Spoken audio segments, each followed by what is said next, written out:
ஓம் சக்தி. ஓம் சக்தி.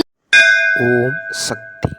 ஒருவன் தன்னைத்தானே அறிவது, தன்னைத்தானே உணர்வது, தன்னைத்தானே புரிந்து கொள்வது ஆன்மீகம். இது அன்னையின் அருள்வாக்கு. குருவடி சரணம், திருவடி சரணம். ஓம் சக்தி. சக்திகளே, உங்களுடைய கருத்துக்கள் மற்றும் அனுபவங்களை கீழ்காணும் மின்னஞ்சல் முகவரிக்கு வீடியோ வடிவிலோ ஆடியோ வடிவிலோ எங்களுக்கு அனுப்பவும். மற்றும் மறுவூர் மகிமை யூடியூப் சேனலை சப்ஸ்கிரைப் செய்யவும். ஓம் சக்தி.